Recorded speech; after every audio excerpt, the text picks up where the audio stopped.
Smells like crackers in here now. Well, we're both white, so. Ooh.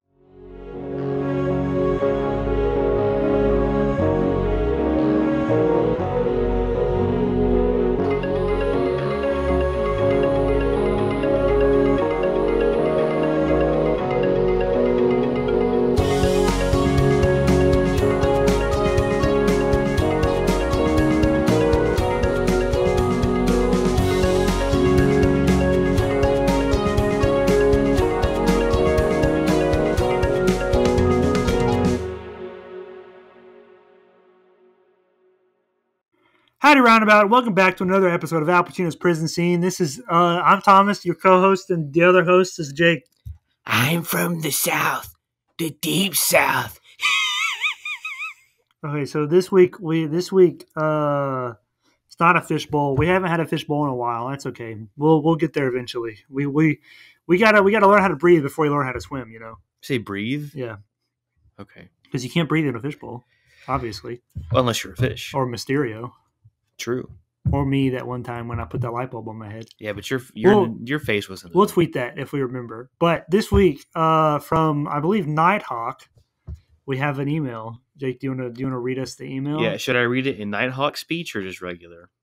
If Nighthawk sent it, you got to read it in Nighthawk speech. Oh God! Hurt my throat. And now you got to interpret. Okay. All right. So, what I just said was, "Dear Mr. Butler and Mr. Farrier, I'm a doctor, so yeah, fix that, please. I have been a devoted follower of your podcast for a consistent 3 days, and I must say, I regret not tuning in sooner. I already adore the show, and I simply cannot wait for the mini episodes to come. Mini as in M-A-N-Y or M-I-N-I? M-A-N-Y. Okay. I do have one film suggestion that I think you would enjoy, as it was one of my favorite films as a child and still brings me much joy to this day. The film is called Little Nicky, an inspirational family drama filled with wholesome fun, accompanied with deep philosophical themes that I am sure you two would find to be an absolute treat. I look forward to hearing your analysis on the podcast, as I have no doubt it will be marvelous.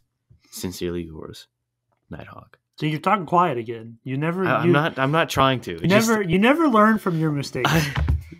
History repeats itself. But also, number one, destiny still arrives. Happened will happen. This was sent at the beginning of March. So, and whenever you know what it is now. So I think April. Wait, right? Is this is April or is this May? I have no idea. Time is an illusion to make things make sense. We're always living in the present tense. So just to show you how fast we move on this podcast, Jake just said months or whatever, but I'm pretty sure this was recommended when Little Nicky was on Netflix. But and now it's on once Tubi. we read the email, we were like, or I was like, how am I supposed to watch this? This ain't on Netflix anymore. But then now it is time to record it. It's on Tubi. And but so also, Tubi seems to be the saving grace of this podcast, apparently. See, you know what? Disney Plus, get out of here. Tubi's free. Tubi's where it's you at. have to make an account in order to save your progress. Because, so the day I watched this, I watched Captain America Civil War and Spider-Man Homecoming before watching this. And with those movies, I watch them on my PS4 as a DVD player. You press circle for the pause button, but Tubi X is the pause button. Yeah. So I kept hitting circle to pause it, and it backed out of the movie. But since I don't have a Tubi account, I didn't save my progress. So every single time I did that, I had to play the movie and then skip to where I thought I was. Because also, when you're fast forwarding or rewinding on Tubi, it doesn't show you a little image to show you where you are in the movie. So you just got to go where you think your timestamp was and hope for the best. So how long did this one take you to watch? I don't know. Probably around 2 hours. But I also pause it a lot throughout to write stuff down. But all the streaming sites, they use X on the PlayStation to pause. So, yeah, I think it's just DVDs. I don't know. It's weird. Also, Disney Plus, when I'm like trying to rewind, so most things, this is a rant on streaming services that you did not sign up for, Nighthawk, but it's okay. You're getting it anyways. Free of charge. We won't charge you anything else. Unless you insult us, then you're going to owe us all your money. That's in the contract. All of it. As soon as you on Disney Plus, which I also watch on my PS4. If you like on most services, if you hit like back a little bit, like just tap the joystick or whatever, it goes back 10 seconds. On Disney Plus, for some reason, at least on my app, you tap it, it goes back 10 seconds, and it rewinds super fast. And so I don't know what's up with that, but please don't do that. Bob Iger, get rid of that. Walt Disney Frozen Head, we know you're listening. You're contractually obligated to. Much like Terry Gilliam, I think. And maybe Noah Baumbach? I don't remember. And Adam Wingard. We throw out, well, he's not. He can listen if he wants to. He's our bud. Oh, okay. Speaking of which, what do you just give me a number? What do you give that? What? Just what do you give that? Give me a number. I'm going to give it a solid 6,422.57. Interesting. Okay. If you know what we're talking about, thank you and good night. But Tubi, I was looking at Tubi, and I was like, man, this service is really coming through for us. Everything on this service is a bad, awful, terrible movie. Ginger Dead Man was on there. And then I was scrolling through, and I saw Racing Stripes, and I was like, oh, never mind. This is the best service ever. Give me more Racing Stripes. I love Racing Stripes. It's a movie I watched a lot as a kid. I have the DVD because I love zebras for some reason. They're just cooler horses. I wrote that down to remind you. It looks like you didn't need my reminder. Well, if I didn't text you to remind me, I would have forgot. Oh, okay. That's how my brain works. I got you. But yeah, we watched Little Nicky, an Adam Sandler movie that I, once again, broke my cardinal rule. This was not a movie I'd seen before, so this was my first time watching it. But that's okay, because what's that quote? I did remember that. Did you remember that? Destiny arrives all the same? No, that's... Is it from Little Nicky? No, quote? It's the one that you read about Adam Sandler last night. And it's his worst movie or whatever? Yeah. Oh, hold on. Let me pull up the Wikipedia. Also, wrote this all in italics. Nighthawk. Oops. Nighthawk wrote this all in italics, which I think is very interesting, but also gives it that feel that he was going for in the email, so I like that. Also, the amazing bulk on there is on Tubi, and I really want to watch that. That scares me. I don't know what that is. Is that the purple thing? Yeah. Well, it's really bad? It's like the ones like the Transmorphers, like how it's like a parody of that. All right, so this is a quote from the Wikipedia page for Little Nicky. First of all, it's got a 22 on Rotten Tomatoes, for what that's worth. But as Jake established in the Boss Baby episode, we don't trust Rotten Tomatoes. They don't use the Pacino op ready or not blow up scale. This is a paragraph from the Little Nicky Wikipedia page. Comedian and former Mystery Science Theater 3000 host Michael J. Nelson named the film the worst comedy ever made. And then Roger Ebert gave the film 2.5 stars out of 4, saying that Little Nicky was the best Sandler movie to date. And the Nicky character is intriguing, while at the same time he lamented Sandler's lack of finesse and vocal quirks. Which, we haven't done a recap yet. But I do think just making him have a speech impediment did lessen my enjoyment of the movie. I think I agree with you, because I was thinking about that when I was watching it, because he's done other things. I think just Waterboy up to this point where he's had like a speech impediment, but in that film it made sense, kind of. I would argue that he kind of does in Happy Gilmore, but it's less of a speech impediment and more of a like there's just a block of green. Good. That's what we want. But also, how and I know I said this last night, it's making my brain not work, because how are you going to say that this is the best Adam Sandler movie to date when there's Waterboy, Happy Gilmore, it's the Waterboy. There's Waterboy, Happy Gilmore, Billy Madison, Big Daddy, out, I think. Yeah. So all of these, how are you going to say that this is the best Adam Sandler? But how are you also going to say that this is the worst comedy? There's definitely worse comedies than Little Nicky. Well, I don't know what had come out before this or after this. I don't even know what's happening right now. UHF. But Sam, Thigpen, I'm looking at you. That movie's not good. I'm gonna recap right now. All right, so I watched this for the first time. All right, so it opens. I think. Oh yeah, this guy's spying on a mom. He's like, "Yeah, mom, take off your clothes." What's his name? I don't know. Peeper is the character. But so he's like, "Oh, mom, take off your clothes." And then a kid's like, "I'm gonna shoot you with my slingshot." And so he does that, and that guy falls into hell. And then this big horny bird starts chasing him around. And he's like, "I deserve this. I deserve this." And that's the setup for the movie, right? And I think that's important, but also it's not, because it's almost immediately abandoned. But we'll get into that. I think it is important. And so then we go to Little Nicky's bedroom, and this demon guy comes in. He's like, "Ah, Nicky, I love you. You're so cool." And Nicky's like, "Yeah, but my brothers are cooler than me. My mom was a goat." And then Nicky's dad is Satan, and Satan's like, "Hey, he's the devil, excuse me." Nicky's dad is the devil. And the dad's like, oh, I'm calling on my brothers in this room. Okay. I'm not retiring. Haha, gotcha. And so Nicky's older brothers, Cassius and Adrian, are like, man, let's get out of here. Screw this mess. Let's go up to Earth and create our own hell up there. We can make everyone a sinner, and then they'll be damned for eternity. Ha ha ha. So then they go through the firewall, which maybe that's supposed to mean something. They go through the firewall, and then they're like, oh, we went through the firewall, but now it's frozen. And so now Nicky's dad is falling to bits and pieces. He's falling apart because he's going to lose all his power because the firewall is frozen. And then Nicky's like, oh, I guess I have to save you now, Dad. So Nicky goes up to Earth, and then he dies, and then he goes back up to Earth. And then he's like, okay, I guess I'll help this dog. Mr. Beefy's going to help me. And they go to this guy's apartment, and then Nicky's like, hey, you want to be my roommate? And the dude's like, not really, but if you'll pay my rent.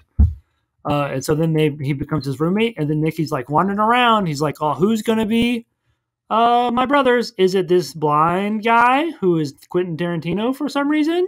Nope. He's just the one guy who knows that I'm the devil's son.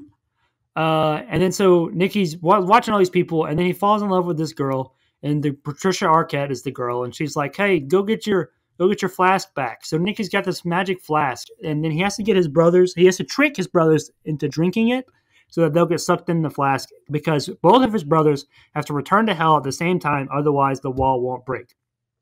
Despite the fact, I don't think that's what happens in the end. Yet everything gets back to the end. Spoilers. But I digress. So Nicky goes to so Nicky's brothers, Cassius and Adrian, are like, oh, we're making everyone evil. Shah! And so Nicky finds, I think Cassius, he's like he's possessed Dana Carvey as a referee at a basketball game, a Harlem Globetrotters basketball game. And he goes up to him and he's like, drink the juice. And he's like, okay. And so he drinks the juice after like a weird basketball showdown. And so now Cassius is trapped in the flask. And Nicky's like, haha, I win, man. Now I've got 2 Satanist followers. And my roommate kind of likes me now because I turned his Coke into a Pepsi and my dog can talk. And so now I got to learn how to release my evil powers, the evil within. So he starts doing that to try to get the upper hand, because throughout the movie, and whenever he snores, he growls like a demon. But then he gets his brother Adrian, and then he dies again, I think. And then Adrian's like, oh, well, I'm going to pretend to be the police chief and tell everyone that Nicky's a murderer and a monster. So then everyone chases Nicky around town, and Nicky's like, okay, I know how to do this. Meet me at Grand Central Station at 12 o'clock. He's telling to his Satanist followers. And they're like, okay, we'll do that. So Nicky gets them to kill him, and then he goes back to hell and does whatever he does. And then the Satanist followers go to the police precinct where Adrian is possessing the police captain. And he's like, hey, meet us here. We know where Nicky's going to be. Give us money. And so Adrian's like, ha ha, okay. So he does that. And then he goes, and they go down there. And then he's like, hey, Satanist guy, why aren't you sweating? It's pretty hot. Better after that, I would say. So it's pretty hot down here. And Satanist guy's like, I don't know. My name's Robodo. And then he comes out, and it's Nicky. Uh-oh. They tried to get him to drink the peppermint schnapps out of the flask, but it wasn't really peppermint schnapps. And so Adrian didn't fall for it. But then Adrian's like, oh, I'm going to kill your girlfriend. And so Nicky's like, no, don't kill my girlfriend. So then Nicky tackles Adrian in front of a train, and they both die. And then Adrian goes to hell, but Nicky's not in hell. And it's like, oh, where did Nicky go? So Nicky goes to heaven, where Chubbs is, from Happy Gilmore. And then for some reason, Reese Witherspoon is an angel. And she's like, I'm your mom, Nicky. And Nicky's like, but you're so young. And she's like, angels never get old. I met your dad at a heaven-hell mixer one time. Ha, ha, ha. You self-sacrificed yourself. And that immediately gets you into heaven. And Nicky's like, oh, okay. And then she's like, well, here's the inner light. I'm going to give you the inner light, and then you use that to save everyone. He's like, okay. So he goes back down to Earth, and Nicky's like, and then Adrian, so I skipped this part on accident. The dad has like fallen apart completely. He's just lips and arms, I think. And so Adrian sits on the throne, and then because you sit on the throne and the dad is so weak, now Adrian is the ruler of hell. So Adrian goes back up to Earth, and it's like, I'm going to make Henry Winkler get chased by bees. And then so he does that, and all the people are like, yeah, we love hell. And he's like, haha, tricked you. There actually is a hell, and you're all going to hell. Ha, sinners. Ha. And then Nicky comes back down, and he's like, I've got the power of God and anime on my side. You got to do it with the voice. No. And so then he makes Popeye's chicken, and then all the demons are like, yeah, we love Nicky. And so Nicky's like, I got Popeye's chicken. I'm going to use the power of the good to kill you, Adrian. Adrian's like, no, you're not. And they both go in the flask after having like a cool fight off where Ozzy Osbourne gets involved. And then they get in the flask, and then Nicky comes back out and then kisses his girlfriend. And his girlfriend's like, "Why? You're not Nicky." And then Nicky turns into Adrian. He's like, "You're right. I'm not Nicky." And then Nicky comes back out, and he's like, "Oh, Adrian, get back in the flask." And I don't really remember what happens next. But Adrian gets in the flask. Oh, he does the crystal ball thing. Yeah, what is that called? Oh, wait, no, that was when Ozzy Osbourne had the bat. Oh, no, that is Ozzy Osbourne. That's when that happens. I know, but what's the crystal ball thing called? I don't remember. I don't know. All right, well, he uses the crystal ball thing that his mom gave him. And then Ozzy bites the bat's head off. That already happened. And then I think Adrian just goes back to hell. No, he's in the flask. I know. Nicky takes him back into hell. Yeah, and then Dad puts it up Hitler's butt. Oh, that's right, yeah. And then the dad shoves the flask up Hitler's butt, so Cassius and Adrian had to live up Hitler's butt for the rest of eternity. And then Dad's like, Nicky's like, "Dad, I don't want to be ruler of hell."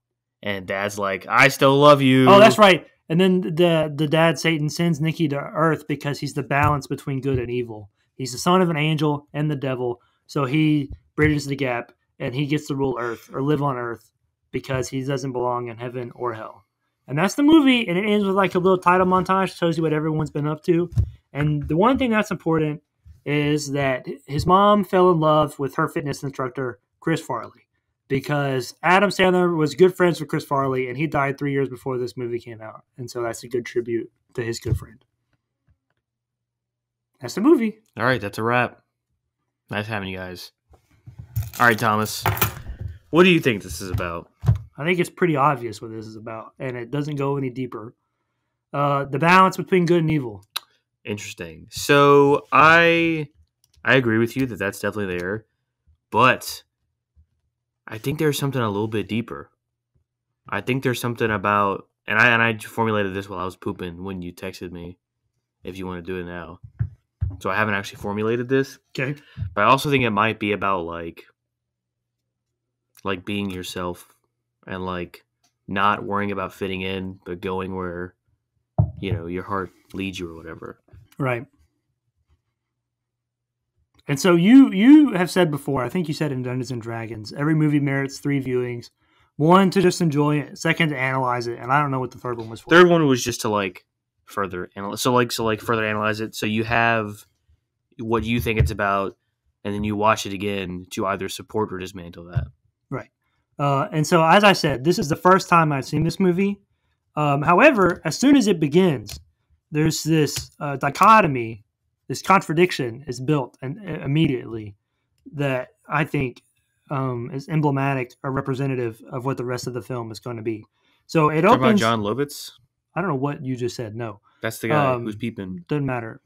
The movie starts and like the title sequence comes up or whatever, and it's like New Line Cinema or whatever, and there's this ominous music plays, and then that only happens for a couple seconds, and then immediately it cuts to the score of the film, which is a little bit peaceful or whatever, and then that goes for a couple seconds as the kid and the mom that's getting spied on walk into their house, but then it switches to the Peeper Tom's headphones, and like that is again a chaotic sound. Chaotic music. And so I think that is representative of, I wrote down very contradicting tones from title music to score to pork in a tree. Perv in a tree. Say pork in a tree? Yeah.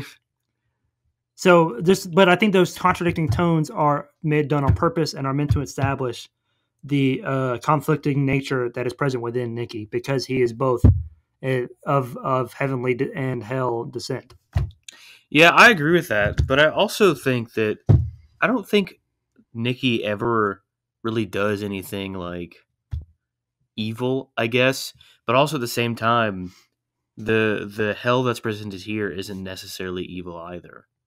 Right. Well, then I wrote down there's points where like Cassius is picking on Nicky, and the dad's like, "Don't pick on your brother," or whatever. And I wrote down, wouldn't the devil be proud of his son for like making fun of his other son or whatever? So sin or whatever would be held up to a higher regard or higher standard there. But I think that Nicky, you said he doesn't really do anything evil. And I guess I could agree with that. But then also he literally releases the evil within several times throughout the film, which is where he thinks he gets his powers from. And ultimately, that is never successful because he like does it on the basketball court, and I guess he gets Cassius in the cup or in the flask there. Yeah. But he like blows up the basketball, and then he does it later when people think he's a murderer. He turns into little spideys. He turns into spiders and runs away. But that ultimately doesn't get him anywhere, I don't think. And then he also turned the Coke into Pepsi, in which Mr. Beefy made fun of him for. Which I think that's pretty evil. Well, I think Pepsi tastes better than Coke. So. Ooh, I agree. But that's if you're expecting Coke and you're drinking Pepsi. It's like the gazpacho soup from Tim Robinson's I Think You Should Leave. You know what I'm talking about? Yeah. No. No? Oh, in the restaurant? No. In the house. And they're doing the guessing game. Too small a slice? No, they're doing the guessing game, and it's the guy, and he keeps farting, or he farts, and when he gets up, he goes, "Yeah, all right." And she's like, he pulls out his nuts, not like his nuts, but like his walnuts, and he's like, "Hey, I saw you. You got a nutcracker?" And she's like, "In the attic with my Christmas decorations." And then he's like, "Oh, it shouldn't take you too long to find then." And then she goes and gets it, but then he's like, you know what? I saw you had some gazpacho soup in the fridge. You gonna give me that? She's like, I guess. And she takes a while, but she comes back and she gives it to him, and he takes a sip of it, or like a little of it, and he goes, it burned. And he's like, gazpacho soup is supposed to be a cold soup, so if it's room temperature, it's hotter than you expect, so it burns. And that's Pepsi in a Coke can. Oh, okay. I was like, where is he going with this? Do you remember that? Yeah, I vaguely do. I only watched that one time, and we watched them all at the same time. I've seen that show in its entirety about 5-6 more times. So, but the point I was trying to make is, maybe he doesn't necessarily do anything quote unquote evil throughout the film like his brothers do, but he does release the evil within, and is ultimately never successful until the end when he starts using the inner light, as his mom puts it. Yeah, and I think it's interesting that is what they call the two things. Mr. Beefy calls his devil powers the evil within, and then the mom, Reese Witherspoon angel, calls the good powers the inner light. And so, while technically, I guess those two have like the same meaning, they use different words instead of saying the goodness within and the evil within. So it kind of separates them, but it also keeps them within a dichotomy. Yeah, I agree. I agree with that. I agree with that a lot this episode. Sorry, I agree with that. Guys. But also, I think it's interesting that he is innately better at using the inner light than he is the evil within. Right. Well, and then even initially, when the dad is talking about everything he likes about his sons, I don't remember what he says about Cassius and Adrian. Then he looks at Nicky and he says, "And Nicky is such a sweet boy." So I think, innately, he does lean towards the heavenly side. Right. So maybe that's supposed to posit the point that like good will always triumph over evil, but that's boring. That is boring. But also it posits that maybe that like the devil, or they call him devil, right? Well, they call him dad, but he is the devil, isn't completely evil either. Right. Well, I would argue that's why the mom was attracted to him in the first place. Yeah. The angel. But also, I think that's why, like... And then she can get a little naughty herself, as Harvey Keitel says about in the bedroom or whatever. Yeah. After she's had a few daiquiris. But also, like, the way that Cassius and Adrian act when Dad, starts falling apart, I do think is evil. So, like you're saying, balance. So, I think it really does become, the balance that Dad is presenting and that Mom is presenting. So, like, both of them aren't trying to achieve pure goodness or pure evil. They're just like, existing or whatever. Right. However you want to put that into words. And I know that like this is what we do here. We're supposed to overanalyze things and look deeper into the nothingness. But and this may be just because it was my first viewing. When I was watching this, I was trying to find a meaning in the corruption of society or whatever, because that's what Adrian and Cassius are trying to do. They're trying to get everyone to become sinful. But then ultimately, I just decided that it wasn't worth forcing myself to go down that path because all they're doing, and several characters say this throughout the film, they're upsetting the natural order of society. They're upsetting the balance of good and evil on Earth. And so I think that's why, Little Nicky is supposed to represent the balance, the balance between the two, and he's the one that succeeds in the end. Well, and we see this like we see this technique used in a lot of things. We're just like best of both worlds or whatever, like Hannah Montana and Miley Cyrus, best of both worlds. I'm trying to think of. I mean, you got the good side, the light side in Star Wars. Anakin was supposed to bring balance to the Force. Yeah, but he is on the dark side. But so I think if we're gonna talk about that, I think the best example of that, like, maybe Luke, but also I was about to say possibly Ahsoka. In Star Wars, it has to be a balance, which is why Anakin fell to the dark side. Yeah, because he wasn't trying to be balanced; he's trying to be all good, and that's problematic. So in Star Wars, at least the way I view it, every time the scales tip one way, it tips the other way. It's kind of like how you can't have war without peace, or peace without war. So like when Anakin goes bad, Luke rises up. And then I don't know exactly what happens in the new trilogy as far as that goes. But you could argue that, Kylo was being bad, so then Rey had to rise up. Well, and it's like that's kind of butchered in the end. It's like our quote from let's not talk about Rise of Skywalker because it's like our quote from Daredevil that he says is that when evil exists, the good bullseye, huh? When evil exists, the good will rise up to face it, and that's what happens. Is that what he says at the end? At the end of the movie, yeah. So, how many was that ago? I don't know. Oh my gosh, a little bit. Willy Wonka, Boss Baby, Sleepaway Camp, Fear and Loathing, Daredevil. All right, let me see if I can find it right quick. Electric Nachos. Hey, this episode actually had Fonzie. Fonzie was in this movie. Henry Winkler himself. Jake's rubbing his fingers along the page. I don't know if you can hear that, but it sounds like. Okay. I can't find it, but yeah, but we talk about that in that episode. Beyond Good and Evil 2, whatever the subtitle of that game is. Whenever that's coming out. When was that announced? Was that announced in 2014 or something? I don't know. Anyway, but yeah, when evil exists, good will rise up to meet it because evil is always exists, but it's the good who returns and fights back. I was about to say there's probably some meaning in the fact that Nicky is a reluctant hero. But isn't in like the Joseph whatever hero circle, hero's journey, isn't that the staple of the hero that he's reluctant? You talking about the hero's journey? Yeah. Who made that? Joseph Campbell, I think. Yeah, I think that's right. Founder of Campbell Soup. Yes. Call to Adventure is like this isn't. Well, anyway. Oh yeah, Refusal of the Call, which is in the Departure. So then, perhaps I didn't look into this. Perhaps I don't know if there's any meaning to this. But perhaps, third time is the charm, fourth time, here we go. Perhaps Little Nicky follows this circle to a T. And I don't know if he does or not. Which is interesting because it's most often used in mythology. And this is definitely, I'm not going to say a religious film, but it obviously, it's no Velocipaster. It's no, it's not. Which I'd be interested to know with this, and I guess the rest of his films, but with this film specifically, how involved was Adam Sandler with the production? Because it is a Happy Madison film, I'm pretty sure. Right. But I wouldn't be surprised to learn that he was not as involved with this one as his other ones. I wouldn't be surprised.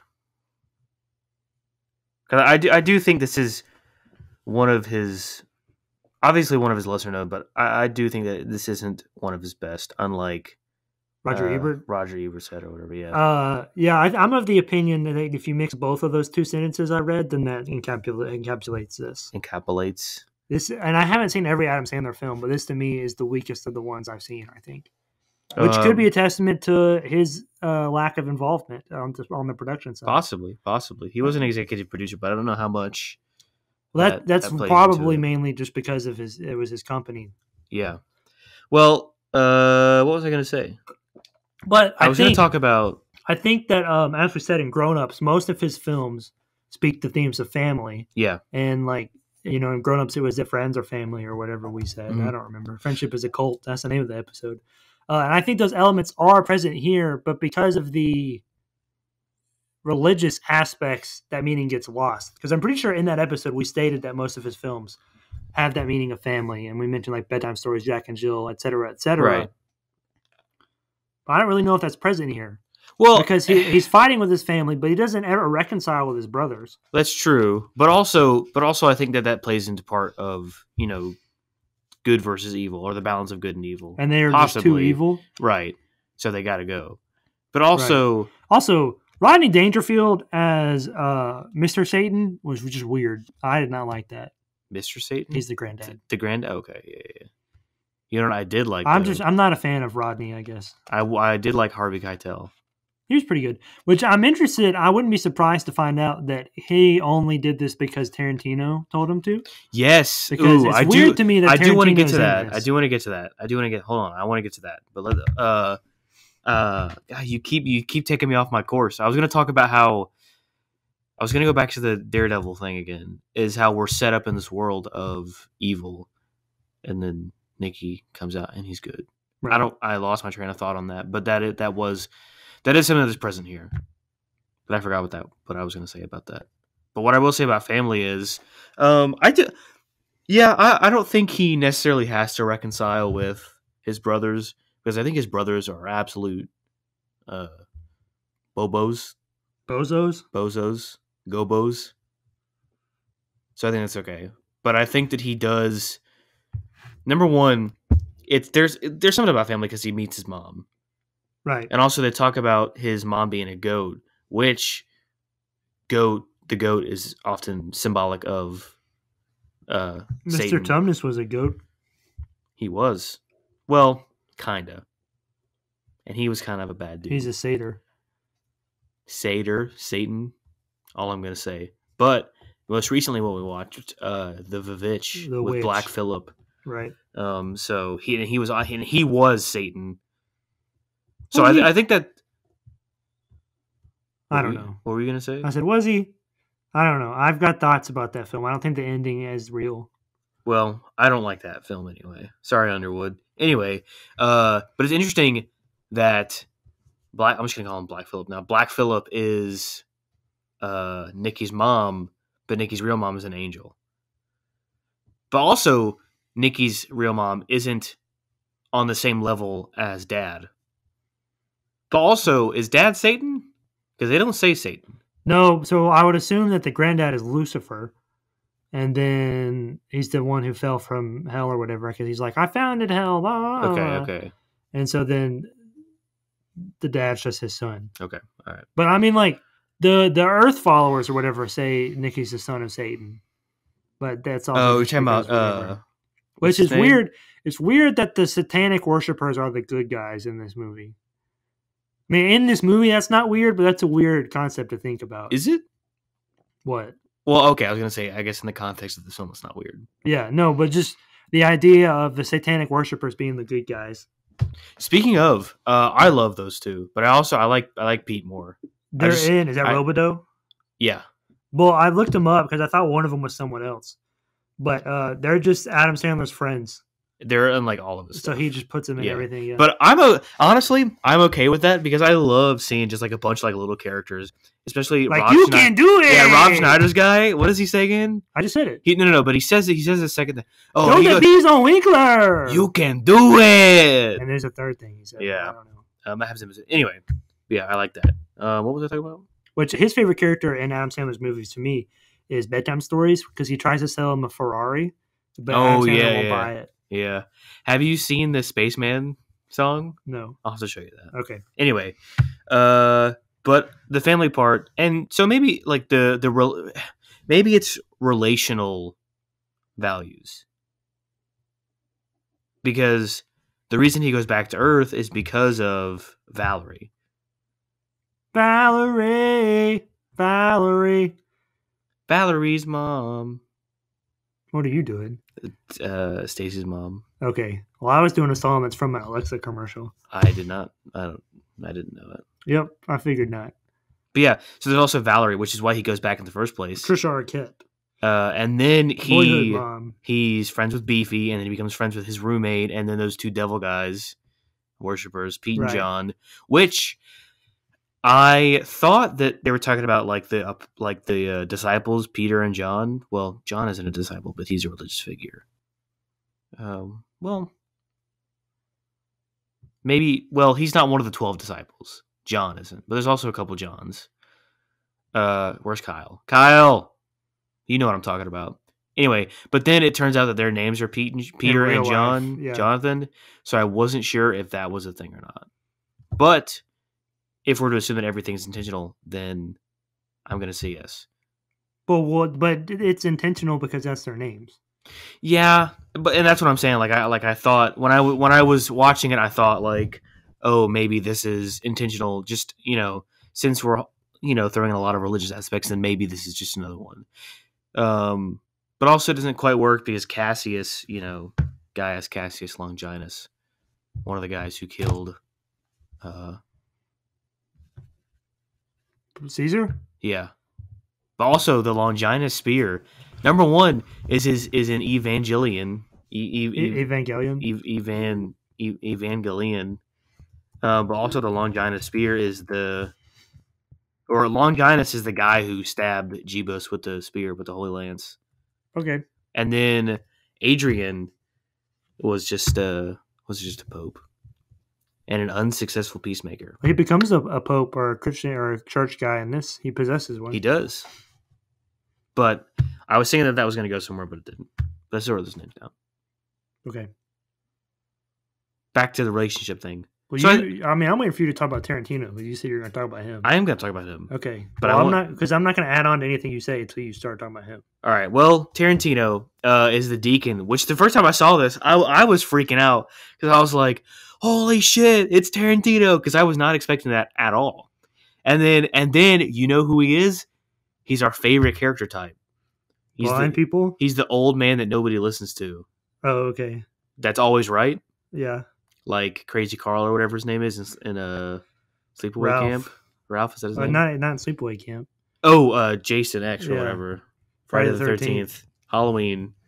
But yeah, he Nicky walked out of the subway station or Grand Central Station with Beefy, and Tarantino's there just as this blind old man, and he's like, "The devil is upon us!" And little Nicky walks out, and then he runs and he falls down the subway, and then it keeps appearing. Right. And then Nicky is flying or something near the end. I don't know. And the deacon, which is his name, or his character's name, is like, he's above us. Or you can talk about Tarantino now. I don't have anything to add to that. I don't. There were no feet shots, so obviously he didn't have anything to do with the production, which kind of sucks. I think that would have been an amazing homage as well. Just to have feet? Yeah. Okay. Well, that probably wasn't an established part of his filmography because he had only made Reservoir Dogs and Pulp Fiction, I think, up until this point. When did Jackie Brown come out? I was about to say, I don't know when Jackie Brown was released. I know both Kill Bills were after. I thought Jackie Brown was his first. No, Reservoir Dogs is first, Pulp Fiction is second. I knew that. Oh, Jackie Brown is one of his least known. What year is that? 97. Okay, so it had come out. It was before. But also, dude, not enough credit goes to Grindhouse. Oh, I forgot about that. Death Proof. Yeah, but that was 2007. So. Okay, so since now that we talked about whatever the stuff I wanted to talk about, there was one theme that I thought was going to go down, and then it didn't. And this is what I was talking about in the recap. So the film opens with the perv guy. Yeah. And since I hadn't seen this before, I thought that little kid was going to be Nicky, but it just wasn't. Yes. Yeah. The perv guy pretends to be a big bird in the tree. He's like, no, just tell your mom it's a big bird. Oh, I think I know where you're going with this. And then when he goes down to hell, the gatekeeper is who becomes Tithead later. The gatekeeper is like, ha, now you're going to get chased by a big horny bird. See how you like it. And that's when he's like, I deserve this. I deserve this. So I wrote down your eternal punishment is related to your sins on earth. Eternal. That's what I said. You said internal. Whatever. Eternal. Because he pretended to be a big horny bird on earth. And so now forever in hell, he's going to be chased by a big horny bird who's trying to consummate with him. Yeah. Which I guess it could be argued that wasn't his only sin on earth. But presented in this film, that's the sin we see, and that's the sin he gets punished for. However, we only see one other person get punished, really, in this film, and that is Adolf Hitler. And his punishment is that he gets pineapples shoved up his ass every day at 4 o'clock, apparently. And while that does sound painful and is a phenomenal punishment, it is not, in my mind, related to Hitler's did Hitler sins at all. Like pineapple on pizza. So that's where that thread gets dropped for me. All right, this is a joke, but Italy switched sides during World War II because Nazis liked pineapple on their pizzas. Okay. So I wanted to mention that and bring that up and see if you had anything to say about that. Wait. Holy shit. Wait, is this real? This can't be real. Hold on. Okay. And there's a song in the musical Cabaret set in Berlin during the war about a man giving his love interest a pineapple as a gift, and her being reluctant to accept such a rare, expensive, and luxurious item. All right, Thomas. There may be some very, very slight merit to this. Pineapples for Hitler. All right. Sorry. I'm gonna get into a rabbit hole if I don't stop looking at that. Anyway. Well. Okay. I did think about that. But in Dante's Inferno, that's how hell works there as well. So there's like the 9 circles, and each circle is a layer of like the gravity of the sin. So like the first one's like impotence, right? Is that the word when you just pee whenever? What? Impotence? I don't know. Oh, inability in a man to achieve an erectional orgasm. Is that what you're thinking of? Yeah, no, that's what it is. Let me make sure. What is the first circle of hell? I'm pretty sure it's impotence. We said something about peeing. My definition didn't say anything about peeing. Well, I thought that's what impotence was. So... Well, is that important that it's that? Well, it's just that each circle has a certain like type of sin, and if you commit that sin, then you go to that circle of hell, and that circle of hell, the punishment is related to the sin. Right. So like impotence, I don't know. Maybe they make you look at like sexy ladies, but you can never get off. I'm waiting on you to respond to that. Sorry, I was trying to see if I misspelled angels, but I didn't. To angles? Yeah. I mean, I don't have anything to add. I don't know anything about Dante's Inferno other than the fact that the 9th circle was the main antagonist of the 7th season of the CW show Arrow. But wait, say it again? The 9th circle was the main antagonist of the 7th season of the CW show Arrow. It's just the name of a group. Oh, okay. But their leader was Dante. Oh, well, yeah. He wronged Ricardo, so Ricardo is mad at him. Like from Adventure Time? No, the heart guy? No, that's Ricardio. Anyways, voiced by George Takei, who is Sulu on the original Star Trek. Or is it Ricardo, like the guy with the red bandana, who's like... I don't know. Do you know what I'm talking about? Are you talking about? No, not really. Are you talking Do you about not know Ricardo? No, Ricardo, Milos, the guy. Yeah, whatever. He's... But also, another thing that is kind of related to that, and I could spend more time on and develop it, is that Patricia Arquette, Valerina, or whatever her name is, says, "I was never much of a looker. Growing up, I wasn't much to look at, so I make things that are beautiful." Which I didn't pick up on that. That's interesting. But the reason that Nicky falls for her is because she does a good deed to him, not because of however she looks or whatever. And then when Adrian possesses him, butterflies floating around in my stomach. When Adrian possesses him and makes him say things about her physical form, is when she leaves Nicky, right? At least momentarily. Yeah. So yeah, the reason that just speaks to Nicky's good heart and Nicky's goodness within him, and to the point you made earlier that Nicky is more good than bad. Well, another thing. So yes, but another thing I was going to say, she also says that the reason she likes him is because he's so unafraid to be himself. So I was going to bring that up in my argument earlier, but I forgot to. But also, she says that. So yes. Yeah. So I think there's evidence of maybe less evidence of what I'm saying, but I think it exists. That's what I was saying. I don't think this goes very deep, and maybe again, if I had seen this more times, I could extrapolate more from it. Yeah, which I think is where we succeeded in our early episodes. It was all movies that we had seen at least once before. I think Mom and Dad was the only one where we had only seen it once, and the rest is like big brain. Well, we've talked about why that's.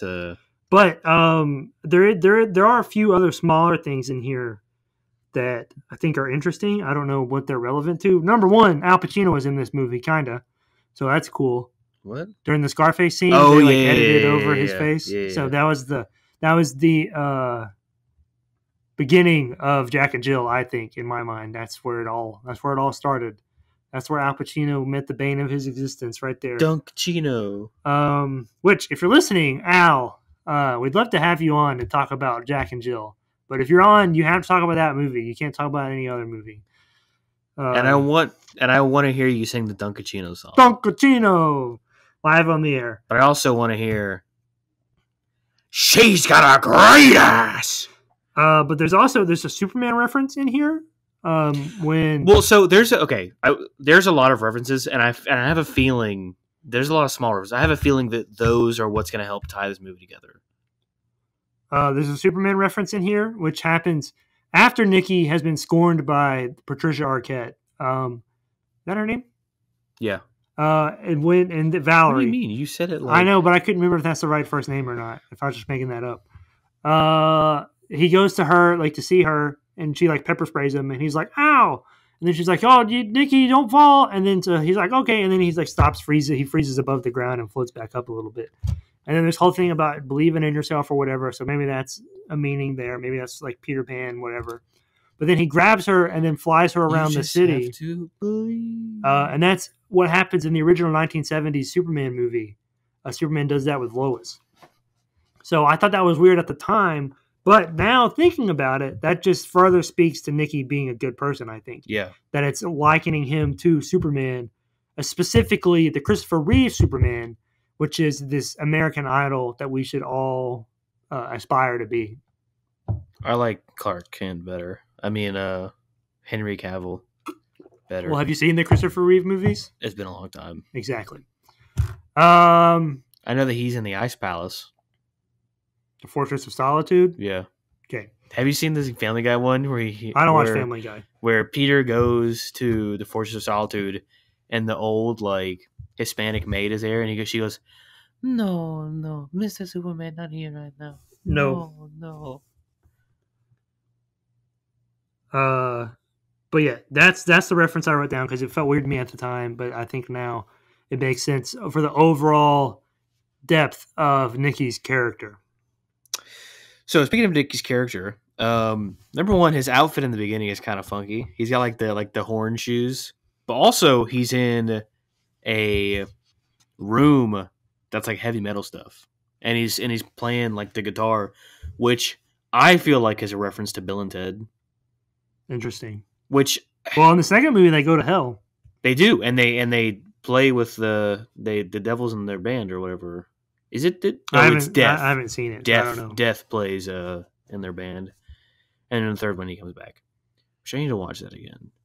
But yeah, he's like a metalhead, which I think number one, it's that's the devil's music or whatever, and then they smoke weed, which is the devil's lettuce. It's not the devil's music according to this movie because they play Ozzy Osbourne backwards. One of the Satanist followers do. I think it's Pete, and he's like, "Hey, what does this mean?" And then Nicky's like, "Well, Ozzy was always straightforward with his messages, so that's just gibberish." But then he plays a Chicago album backwards, and it says something about praise the Dark Lord or whatever. Yeah. And I don't know anything really about the band of Chicago, but presumably they weren't known for being quote unquote satanic, even though no one was really satanic. Look up Satanic Panic. Hey, does Ozzy Osbourne look weird to you? He did in this. Which also, speaking of him, he is a heavenly creature in this movie because he comes out of an orb, I think, doesn't he? Yes, he does. So then they said Ozzy, the Oz man, was always whatever straightforward with his messages. It's kind of interesting that throughout history, or his history, people have likened him to like satanic music or like the heavy metal guy, and that's like dangerous for the youth or whatever. And then in this movie, it purports him as like the holy figure. I don't know enough about Ozzy to say something to that. Something about that I'm interested in is that like all the demon boys are male. Yeah. And all the angels that we see are female, except Ozzy. The first time I watched that, I thought Ozzy was God. Is he an angel? Well, what is he? He's just Ozzy Osbourne.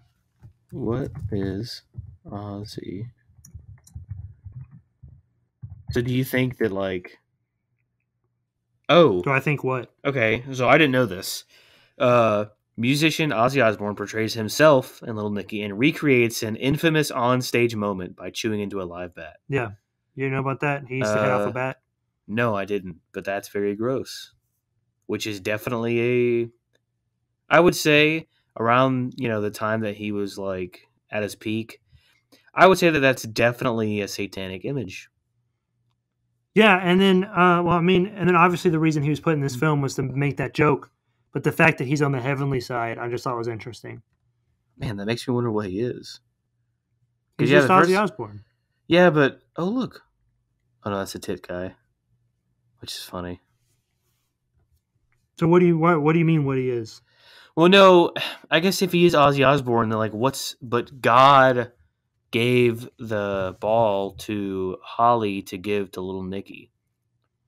So what's his relation in all that? What's his relation to all that? I don't know. I'm interested in that. I don't think there's an answer, but I'm looking at this stuff. Okay, well, do you have something else? I don't really. Except, I have a few questions, but they wouldn't get answered. So, like, I wrote down, why does Nicky exit in New York City? Is that does that mean something? Is that symbolic? I don't think it really is, other than the fact that that's just where films take place a lot, especially Adam Sandler's films. Prior to that, and in the 90s. Well, number one, hell does freeze over. Does it? Or just the wall? Kind of. Yeah, just the wall. But enough to where I think they're playing with that. Well, yeah, there's a few phrases in this movie. Like, there's that, and then, like, the hell on earth, that kind of happens. Something that I didn't realize till just now was he says, so when he has the good power, the inner light, he says, release the good. Yeah. When he's doing the rainbows. So I think that's something. Maybe it has to do with the evil within and the inner light kind of thing. He says release the evil every time he uses the evil powers too. Oh, does he? Yeah. Oh, okay. Never mind. So, it's just the dichotomy there. Never mind then. I thought that maybe there was something that, like, there was, like, the, symbolism of good being trapped with the inside of people. Well, maybe. You could argue it either way. That, the evil, he had to release the evil so that he could let in the good. Yeah. He had to release the evil because that was trapped inside. And then he's releasing the good and spreading it to other people. Whereas when he released the evil, it was almost always for personal gain. So maybe there's like this kind of like, I want to use balance, but I'm trying to think of like how you have like a level and it has like the liquid in it? Yeah. And like how the little bubble moves. I'm trying to use that imagery. But there's only so much liquid in like a tube that can move. And so like, in order for you to let the good in, you have to use the evil. Right. It's in my mind. I can see it in my mind's eye, but I'm having a hard time explaining it. All right, that's all. What are your questions? That was it. Oh, okay. Just the New York City thing. I agree with the balance of good and evil thing, but I also do think there's elements of the whatever I said in the beginning, which was something about the power within. Oh, no. How it's about, like, being yourself or whatever. Anyway, so speaking of Velocipaster, dude, that movie's so good. And if y'all haven't watched it and you're on this episode. Well, before we do that, what would you rate Little Nicky? Because someone does explode close to the end. Adrian blows up a little demon guy. That's true. So it's got to be at least 3. And then, even before that happened, it was going to be higher than Whammy's Amy because like the basketball blows up. Yes. And something else blows up. I don't remember what exactly, but then that person blew up. So I'm going to give it a 3.2. Okay, I was going to say 3.5, so 3.25 or whatever will work for me. Okay, all right. So look, we're getting there. There's some good ones. There's some good ones still out there, you know? All right. So Velocipaster and Free Will. This is an email from the man Jake likes to bring up in conversation. Also, he spelled Velocipaster himself, wrong. Kyle, Peter, Zach. Kyle, you spelled Velocipaster wrong, and honestly, it makes me not want to read this email. I have not read this yet, but I'm pretty sure he's going to roast it. So live on air, first reading of Kyle's email, whatever Jake said it was called. All right. I have a lot to comment on regarding your Velocipaster episode. However, I want to focus on your discussion of free will, specifically for purposes of adding to your understanding of the film and maybe to share with your audience in a future episode. Your question is, if I understand it correctly, how can free will exist if everything is a part of Drake's plan, or God's plan, sorry. Struggled with for centuries, if not millennia, the question revolves around 2 central assumptions that must be discussed. What is God's plan, and what does free will mean? I'll answer the latter first. Free will is the exercise of choice generally regarding an action that will either help you or harm you, and you can extend to those you care about, those who make you, you. God's plan is more difficult to define, but can be expressed as the positive progression of humanity, specifically the carving off of excess, and this is his favorite bingo word here, suffering. So the question is, now that we understand the assumptions in said question, if I can choose to act and God is all-knowing and all-powerful, then how can I act against God's will to progress humanity in a positive direction? Holy crap, he was talking about this to me, and I didn't even realize that this is what he was talking about. All right, keep reading the email. Is it not more true that to act against God's will is easier than to act towards God's will? I think, and this is where we'll move into a more personal definition, that choosing to act as a part of God's plan is not the default nature of things, and if you lack free will, you'd inevitably act against that plan.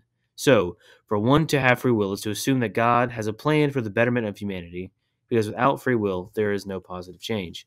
That is not to indict everyone as reprehensibly evil, but to merely point out that the fact that selfishness is a default state of being, and only through an understanding that a higher power than any mere mortal has a plan for one to act out life in a selfless manner is the only way to bring about a system that is set up to better the lives of everyone and can also readjust itself if it becomes more corrupt. I'm trying to see if I need to read the rest. Okay. That's pretty much it. Okay. I don't, my brain, that went in my brain and went out of my brain immediately. Yeah, same here. But so I think what basically Kyle is saying is that God's plan is unknowable. And I think it's interesting that he brings up the point of, personal definition. And yeah, this is just the dumb movie podcast or whatever, but for some reason we talk about religion a lot. I feel like, at least. And then I like that he brings up his personal definition because to me, I was raised in the church, and what I view the Bible as is this text that is meant to be interpreted. It is not like the end-all, be-all, whatever, in which I feel like we talked about in Velocipaster. And it's the priest's job to deliver you his interpretation. And so I think, Kyle said something about his own personal definition. I think if you look at anything in the Bible, be it God's plan or free will or whatever, all there is personal interpretation. And that's cool. That's good. Because something can mean something to you and not mean something to anyone else. Yeah, I totally agree with that. And then I don't really know how that feeds back into Velocipaster because I don't know. He just wanted to talk about. I don't know what we said in that episode. TBH. TBH. Can't believe I just said that. He spells Velocipaster wrong again a couple times, and that irritates me, Kyle. Do better next time. We spell it right on the title, so why did you spell it wrong? All right, so if you have comments on an episode that we've done, or you just want to talk to us, send us an email. Maybe we'll read it on the air, maybe we won't. I don't know, but there's only one way to find out. And Kyle did it, and it worked for him, so you should do it too. Our email, Jake will tell you what the email is. VaginaPodcast@gmail.com. That's right. And so, okay, let me just say, there's a bunch of people who ask, and you know what I tell them? What? We say it at the end of every podcast. It's also in the description. That's like, dude, that's like a hey, when is the final exam? It's in the syllabus. But I also don't know if we have it listed anywhere else, but that's okay. If you know, you know. If you don't, well, too bad. But yeah, that was Little Nicky. Thank you, Nighthawk, for that suggestion. Thank you, Tubi, for being free and having Little Nicky. Thank you to Kyle for sending us his Velocipaster message. And thank you to Sam Thompson and Jake's mom, because they're the only ones who sent us their parents. And I know probably if you didn't listen to the mom and dad episode, which is not a lot of people, I don't think, you don't know why we're asking you to send us your parents. But I like doing that. I think it's a little fun, interesting thing to tell us the deeper meaning of your parents. So please keep sending us those. I like doing that. But yeah, this was Little Nicky. That's it for this week, I guess. Wait, did we do Twitter? No, you still have to do that. At Pacino Pod. On Twitter.com. Yeah, and what I want you to send is the response to this quote. If God is all powerful, he cannot be all good. And if he is all good, then he cannot be all powerful. And who said that? Tweet, and if you know who it is, tweet us. And you know what that means, baby. $10. Bro, I'm never going to make $10. Sound sauerkraut. Sound sauerkraut. What did you say? I was going to say, do you not know who that is? We were this close to greatness. That's not who says that.